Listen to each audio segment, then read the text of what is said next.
Богуславська громада цікава та потужна своїми людьми, тож днями нам випала честь побувати на відкритті приватної колекції мототехніки, яку вже не один рік збирає Сергій Сотник. Сергій Іванович про експонати своєї колекції може розповідати годинами. Значить, в мене є один спортивненький, але благодаря Ігорю Дяковеру з Хуста дуже інтересна чизета спортивна, дуже гарно набирає швидкість. Чим вона була інтересна, сюди лився чистий бензин, сюди лилося масло, тут воно все, насосик качав в карбюратор і воно все змазувалося, і дуже інтересна модель. Тут зібрані так звані чизети, яви, є панонія 1960 року, спортивні та просто міські мотоцикли. Є навіть один мотороллер «Вятка». Красунчик жовтого кольору. На таких їздили здебільшого жінки та дівчата. До речі, експонати колекції всі в робочому стані.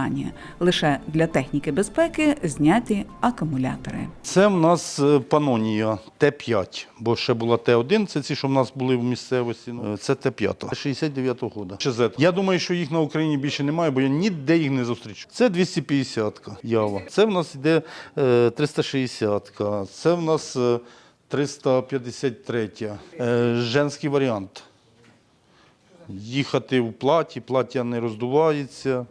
В колекції Сотника зібрані не лише стальні коні. Є чимала бібліотека книг-інструкцій по ремонту авто та мототехніки, схеми, детальні описи та інструкції. Також представлені 2 стелажі дитячих іграшкових автомобілів з минулого століття. Друзі-байкери, що завітали на відкриття ретро-гаража до Сергія Івановича, привезли та подарували саме такі маленькі автомобілі, що поповнять виставку колекціонера. Ми не їхали, ми летіли на крилах, на золотих крилах, там, як вже казали сьогодні, да?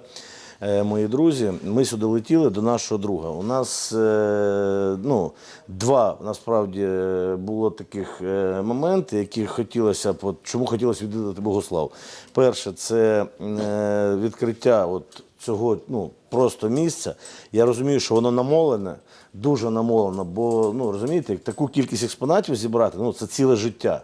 Це просто неймовірна кількість зусиль сюди прикладено, а потім зараз це все зробити, все там, як би правильно сказати, систематизувати це все, зібрати в одному місці, це просто, я не знаю, це титанічний труд. Я мовчу про те, скільки коштів сюди вкладено і так далі, і так далі. Тут уже є екземпляри, один екземпляр особисто від мене. Отакий тобі експонат один, у тебе такого немає, друже. І ще один експонат, Я думаю, що це, мабуть, було зроблено в СССР, але якщо писали «Made in USSR», то це зроблено було, кудись там, на те саме. Батареїк не знайшов, бо, вже ж ти розумієш, де я, де 1980 рік. Включатель працює, все, фунтик ще на ньому їздив. І я подивився, ти багато працюєш, тобі треба якось відпочивати. І з друзями будеш, ганяти в більярд за 3 рублі, дивися, на ньому ще ніхто не грав, сукно не порване, дивися, все, Made in USSR, все, ОТК, все, 3 рубля коштує, коробка, не знаю, вона тут закривалась чи ні, друже, це тобі. Дякую. Почав з подарунків, знайшов таку за 2 рублі ігру, якщо чесно, я її побачив перший раз в житті. Щось там клацається і щось кудись відправляється вниз. Далі тут потужний такий металевий конструктор. Пам'ятаю. Такий є там, тебе немає. І ще ось, друже, самий найкращий подарунок. Це подарунок, який зроблений своїми власними руками. Дякую. Так що хай це буде висіти в відпочивальній кімнаті, щоб ти не перепутав, коли відпрацював, то знав, де які взяти ключі для інших людей. Все, дякую, дорогий. Друже, а ще мудрі люди кажуть, що будь-який подарунок, який не можна з'їсти або випити, фігня, а не подарунок. Друже.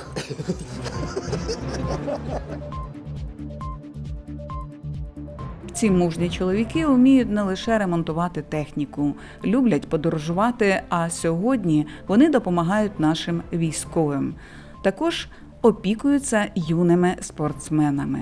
Про те, як байкери допомагають юним спортсменам, нашим землякам, братам Бабенкам, розповів Аркан Ревенко Аркадій із Запоріжжя, президент Асоціації «Золотокрилі вершники України». Ми приїхали сьогодні з міста Запоріжжя на запрошення нашого товариша, друга, соратника по моторуху Сергія Сотника. Колись була його ініціатива, щоб наша організація «Золотокрилі вершники України», якою я зараз є президентом, підтримала спортсменів Богуславщини. По можливості, коли є можливість, то ми підтримуємо обов'язково не тільки військових, які зараз потребують допомоги, але ми ще хочемо підтримати молоде покоління спортсменів. Тим більше це нагорода двох братів, які знаходяться в одній сім'ї.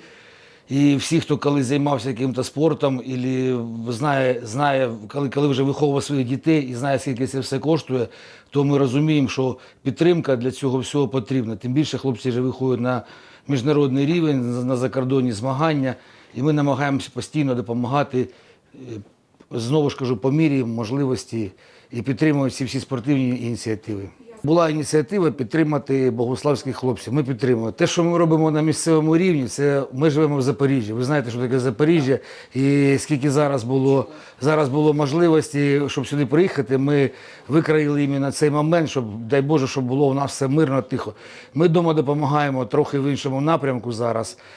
На жаль, кажемо, як є, не до спорту біда така у нас. Хоча наші задачі, нашої організації і інших мотогуртків, у нас дуже потужний мотогурток «Мутні» в Запоріжжі, з якими ми плотно дружимо, «Золотокрилі вершники», «Мутні» в Запоріжжі. Ми дуже багато робимо програм на підтримку армії, на підтримку переселенців. Ми самі з окупованих територій там в свій час попереїжджали.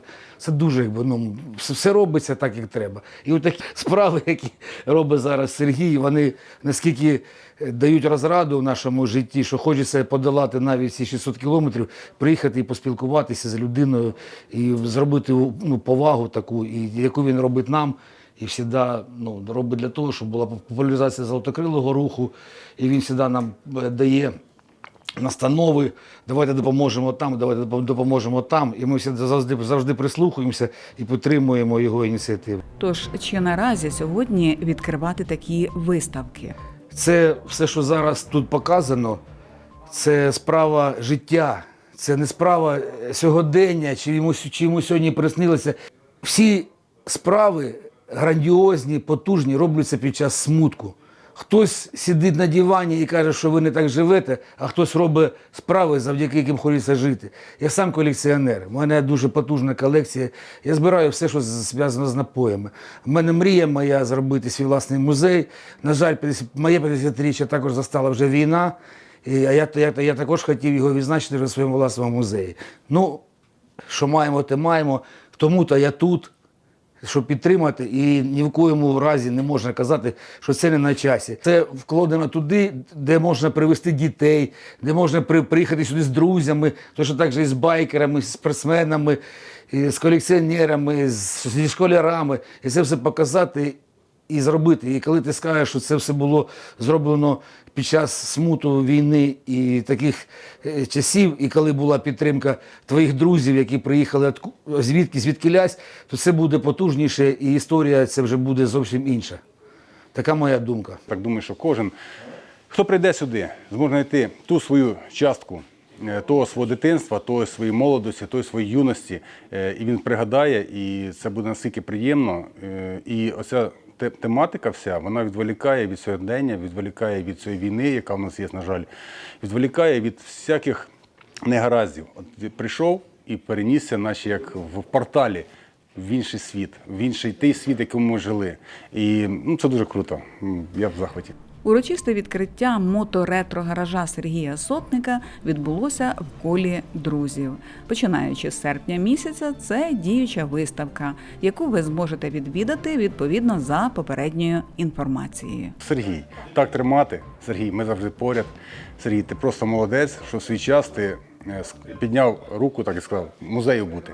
І цей музей, гараж, мото-ретро-гараж, назвемо його так, він існує і він вже є. І він один такий, ну, я так думаю, на цій громадській території він такий один. Я думаю, що буде багато людей, які, побачивши це відео, які підтримують, колекціонерів, які підтримують, людей, які щось принесуть, можливо, сюди і поставлять, теж буде це як пам'ятка. І Сергій обов'язково підпише від якої людини. І якщо це буде, допустимо, подарунок. Да? От. Я думаю, що бути, просто цьому місцю потрібно бути.